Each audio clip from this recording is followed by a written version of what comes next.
Salam dan bahagia. Halo Ibu dan Bapak Guru. Pada materi kali ini kita akan belajar melakukan modifikasi modul ajar dari buku panduan guru. Kita akan membuat modul ajar yang sesuai dengan kebutuhan murid kita berdasarkan buku teks. Video ini akan menggunakan mata pelajaran seni rupa di jenjang SMA sebagai contoh. Sebelum melanjutkan video ini, silahkan mengunduh dan melihat modul ajar seni yang disertakan dalam video ini.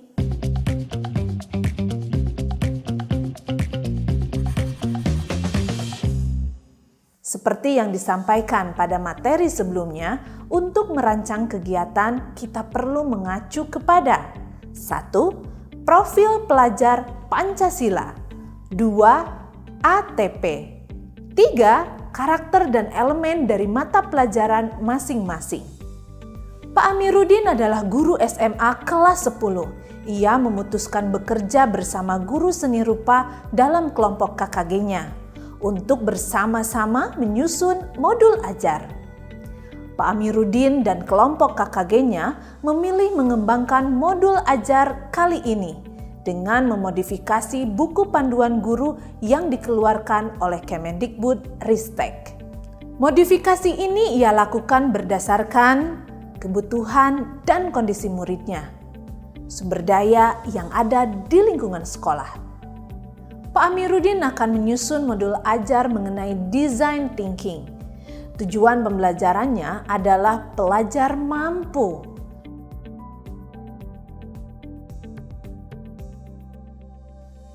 Mode belajarnya adalah luring. Dalam mengembangkan modul ajar dari buku teks, Pak Amiruddin memperhatikan panduan yang ada untuk disesuaikan dengan kebutuhan murid dan kemampuan sekolah. Setelah mempelajari buku panduan, Pak Amiruddin melihat kembali kepada ATP yang sudah disusunnya.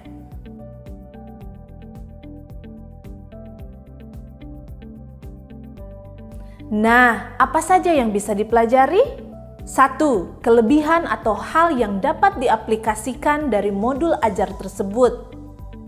Saat mempelajari modul ajar yang tersedia, Pak Amir menemukan bahwa tujuan pembelajaran dan produk akhir selaras dengan perencanaannya.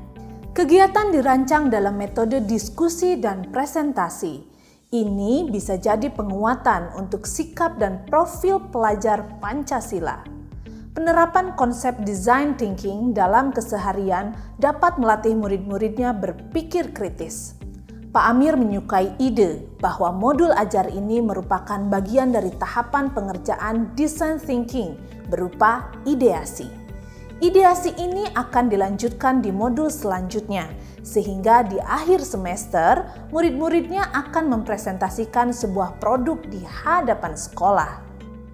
Ini bisa menjadi pembelajaran yang kontekstual dan melatih berbagai kemampuan murid, termasuk presentasi. Hal kedua yang dipelajari adalah bagian dari modul ajar yang tidak dapat diaplikasikan. Pak Amiruddin juga menemukan hal-hal pada modul ajar yang kurang sesuai dan perlu disesuaikan dengan keadaan sekolah. Pak Amiruddin merasa bisa memasukkan unsur teknologi yang dekat dengan murid-muridnya untuk kepentingan pembelajaran. Belum tersedia kriteria ketercapaian tujuan pembelajaran. Istilah-istilah bahasa Inggris dalam konsep bisa jadi terlalu asing karena murid-muridnya tidak lancar berbahasa Inggris dan belum pernah diajak melakukan kegiatan serupa. Alokasi waktu 2x1 JP dirasa terlalu singkat karena murid-murid Pak Amiruddin tidak akrab dengan proses ideasi di sekolahnya. Dari hal yang ditemukan itu, Pak Amir ragu untuk menggunakan sumber modul ajar. Ia juga sempat merasa kebingungan dengan konsep design thinking. Namun dia ingat bahwa sebagai guru ia juga merupakan pembelajar. Jadi, ia mencari referensi dari bahan belajar yang ada di sekitarnya, internet, dan bertanya pada orang lain. Rencananya, jika ia tidak menemukan sumber belajar yang tepat, ia akan mengambil bagian yang paling ia pahami untuk didiskusikan bersama muridnya. Namun berdasarkan riset dan pencarian referensi yang ia lakukan, ia merasa bisa melakukan modifikasi agar sesuai dengan kebutuhan dan keadaan. Kita lihat yuk bagaimana modifikasi yang dilakukan Pak Amiruddin. Pertama, modifikasi terkait sarana dan prasarana belajar. Modifikasi yang dilakukan Pak Amiruddin untuk menyesuaikan kebutuhannya adalah mengajak murid untuk melakukan observasi dengan mendata atau mencatat benda atau produk yang ada di ruang kelas. Contoh, tempat sampah, kotak pensil, baju, kacamata, dan lain-lain. Selanjutnya, modifikasi terkait konten isi. Konten isi dalam modul ajar bisa dilihat dari dua sudut pandang, yaitu sekarang kita lihat modifikasi dari sudut pandang guru. Dari sudut pandang guru, terlebih sebagai pembuat modul ajar untuk guru lain, ia melihat apakah guru dapat memahami informasi yang terdapat dalam modul ajar? Apakah arahan yang diberikan modul ajar cukup jelas? Apakah asesmen yang direkomendasikan sudah dapat menggambarkan ketercapaian belajar seluruh murid? Pada praktik modul ajar ini, modifikasi yang dilakukan Pak Amiruddin dari sudut pandang guru adalah rancangan kegiatan per pertemuan dan asesmen dibuat lebih rinci. Membuat dan menurunkan kriteria ketercapaian tujuan pembelajaran. Menambahkan aspek refleksi murid secara individu dan kelompok. Pak Amiruddin merasa perlu melakukan hal ini karena proses pembelajaran ini dilakukan secara berkelompok. Lalu, bagaimana melakukan modifikasi dari sudut pandang murid?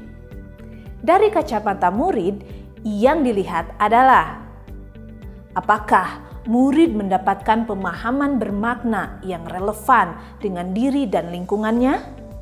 Apakah kedalaman konten isi sesuai dengan kebutuhan dan kondisi murid? Apakah media belajar sudah cukup bervariasi? Apakah kegiatan berfokus pada murid? Pada praktik modul ajar ini, modifikasi yang dilakukan Pak Amiruddin dari sudut pandang murid adalah menambahkan JP dari 2 kali 1 JP menjadi 3 kali 1 JP. Menyampaikan penjelasan dan penerjemahan saat menyebutkan istilah bahasa Inggris. Membagi setiap tahapan design thinking ke dalam satu pertemuan, sehingga Pak Amiruddin dapat mendampingi murid dalam setiap tahapan. Menyederhanakan konsep serta menuntun murid langkah demi langkah dalam pelaksanaannya. Konsep pemecahan masalah saat ideasi akan menggunakan satu metode saja, sehingga lebih sederhana untuk diterapkan. Membuat LKS untuk setiap tahapan design thinking sesuai dengan kemampuan muridnya. Penyesuaian dari referensi telah selesai dilakukan. Kini Pak Amiruddin bisa menyusun modul ajar. Bisa menggunakan ulang komponen yang sesuai, yaitu dan melakukan penyesuaian terhadap beberapa komponen yang diperlukan, yaitu Ibu Bapak Guru hebat, tentu setelah menggunakan modul ajar hasil modifikasi tersebut, Pak Amiruddin dapat melakukan evaluasi bersama teman-teman KKG. Kita bisa meniru Pak Amiruddin yang selalu mengingat bahwa guru adalah pembelajar. Kita juga harus semangat untuk terus belajar. Kita bisa belajar dari mana saja, termasuk dari murid-murid yang juga bisa menjadi guru kita. Dalam proses belajar, kita tidak perlu takut mencoba hal baru. Jika ada hal yang kurang sesuai, kita bisa menjadikannya sebagai dasar refleksi dan evaluasi. Semoga praktik baik yang dilakukan Pak Amiruddin dapat membantu ibu dan bapak guru dalam menyiapkan modul ajar yang tepat untuk kebutuhan kelasnya. Selamat belajar dan mencoba Ibu dan Bapak guru hebat. Salam dan bahagia.